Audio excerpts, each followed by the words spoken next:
good to be back. I'm grinding, I got motivation, and I like the topics we're discussing here. So shout out to my boy Lenient Victor over on the Discord and over on the YouTube channel. Obviously, he's been the one handing me some of these video topics and giving me some of these leaks and these rumors. A lot of the rumors that we're going to be discussing today come from him, but not all of them. Obviously, I do my own research, I do my own topics, I do my own discussions, and I look into them.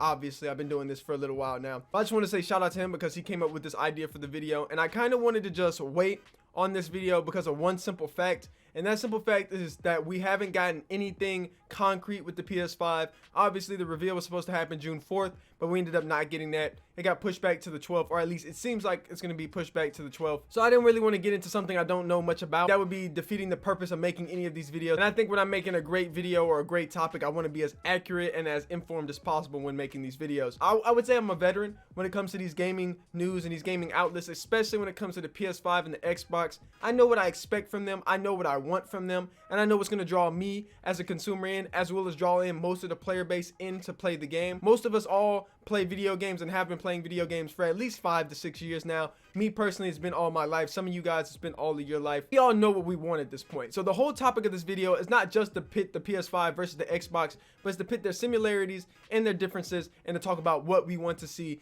in this upcoming generation. When making this decision, this usually determines the console lifespan. I don't usually own 2 consoles. I think it's really, unless you're just super rich and you have a lot of money, owning 2 consoles is really, it's double negative, especially when you know one console is not better than the other one. Like the Xbox 360, for the example. Xbox 360 was far and away the best console of that generation. Even though I did own a PS3 for most of the lifespan of that cycle, I still think the Xbox 360 was by far the best, just because of games like Halo, Call of Duty, and Gears of War. When you have good games, you win the console generation. Not to mention the fact that PlayStation's online services was absolute dog shit. Even though it was free, it was absolute dog shit. But with this generation, we really seen the PS4 take strides in being the best console. They did everything correct, in my opinion, for making their console the best one and the one to buy. I don't know what Xbox was doing for the first 4, really 5 years of their console. They didn't have a good Halo. They didn't have any good exclusives, really. And they definitely didn't hit the online anywhere near the mark. So, again, my personal opinion, you may differ, but I think objectively across the board, the PS4 sales and the Xbox One sales and the Xbox 360 sales and the PS3 sales,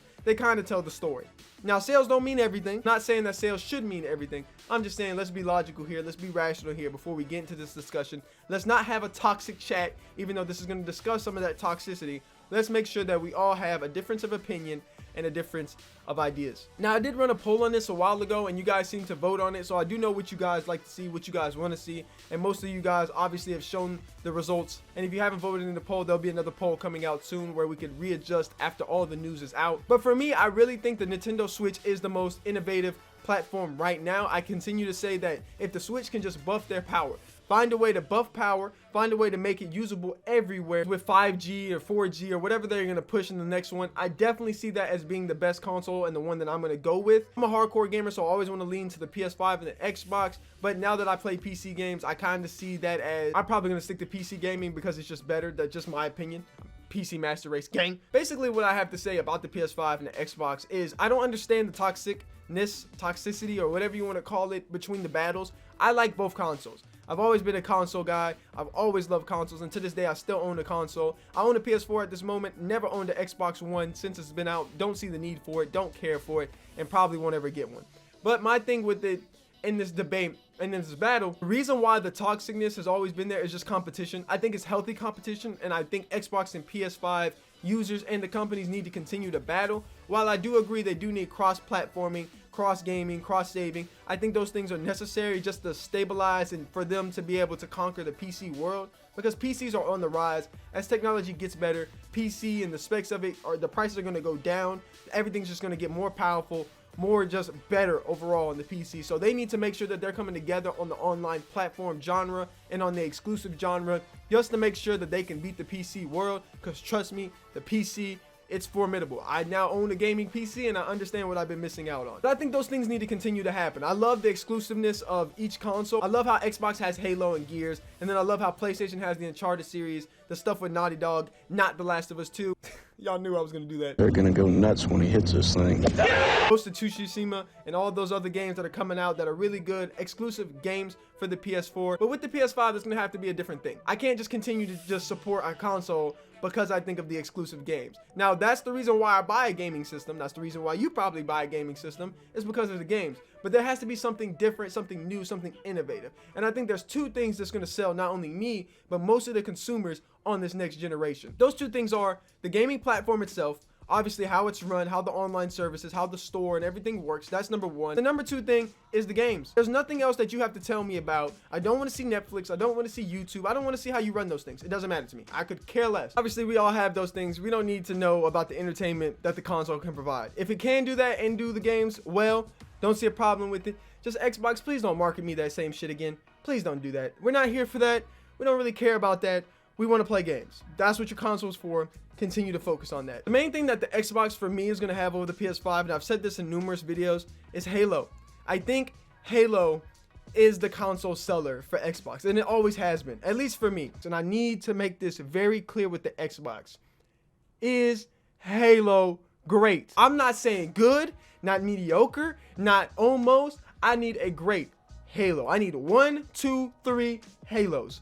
That's what I need. I don't need a 4. I don't need a 5. I don't need any of that. I need a Halo 3 style of game. If you're able to provide that for me, that's like almost an instant I got to get an Xbox over the PS5 at launch. That's almost instant guaranteed. Now, for some of you, you may disagree. You may not like Halo as much as I do, or you may not have grown up on Halo as much as I have. But if they're able to accomplish that, I feel like that's the way that they'll automatically get a bump, just a slight bump in over the PS5, because the PS5 is going to be coming in with the heavy hitting PS4. They've already sold all this stuff. Everybody's already set on the PS4, so they're just going to transition over and say whatever the PS5 is offering, I'm there. There's always those fanboys, and especially with Sony, they're diehard fanboys. They've been with that system for ride or die since the PS2 days. We all know how this goes. So we understand the fanboy saga and all of that behind Sony. But with Xbox, there's still that hardcore fan base there, but they're dwindling. And in order to get that hardcore fan base to come back and to continue to rejuvenate, Halo is the way to go. And I think everybody understands that at this point. Now, there is another thing that I feel like one of the consoles can do to get a slight edge other than exclusives. And I say this because I think this is going to be the most selling game whenever it drops. Whatever year it drops, when it drops, whenever Activision decides to put this shit out, I feel like it's going to be the best. And that is whoever is able to nab Modern Warfare 2 Remastered, multiplayer, and Spec Ops. Don't be shortcutting the Spec Ops, man. Don't be shortcutting the Spec Ops. Whoever's able to nab that either 30 days early or whatever exclusive rights Activision is going to do, because you know they're going to do it. I'm pretty sure Sony paid for MW2 Remastered campaign to come out a little bit early, and they helped remaster that game. They provided resources for it. So why we don't have resources for the multiplayer is beyond me. But whoever is able to just push that out, you automatically got a sale in with me and with tons of other gamers. So if I was Xbox, man, the number one thing that I would be pushing for is on launch, Modern Warfare 2 Remastered has to be there. Now, there's one thing I left out here, and you're probably chomping at the bit to hear me say this, but the number one thing, I said there was two, but there's another thing that I need to discuss, and that is how it is marketed to the consumer. Games are great.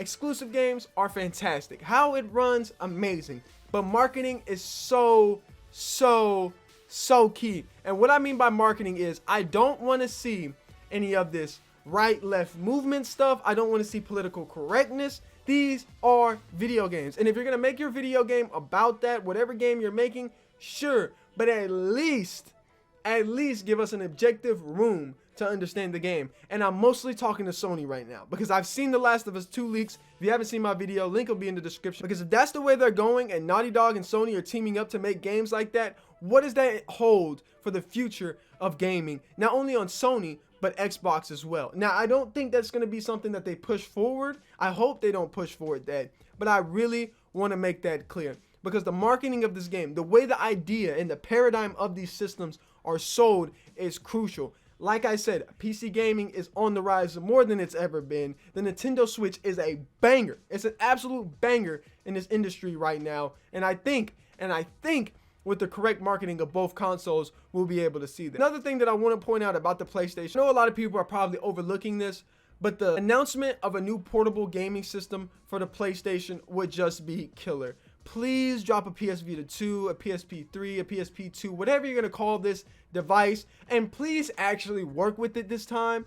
The PS Vita was one of the most innovative things any gaming platform has ever done. The PS Vita, the PSP was a Nintendo Switch before the Nintendo Switch. Gotta make that clear. I know a lot of people are saying the Nintendo Switch is innovative like I am, but the PS Vita set the stage for what the Nintendo Switch is. And I feel like if PlayStation would just listen and make a portable gaming system that is able to not only be played at your house, but anywhere in the world like they were planning to do, they could really have a banger here. I miss the PSP. I'm pretty sure you miss the PSP and the PS Vita. I still have love for the PS Vita and the PSP. I still love them. It didn't get any support for the game. I was looking for AAA support, AAA games, and they never delivered all those things. It would be wonderful to see that come back, and if Xbox is able to do that, it would be great. But we've been waiting on the Xbox portable system for years now, and with mobile gaming being out, I just don't think they'll lean that way or do that. Saddening, but I just don't think they'll do that.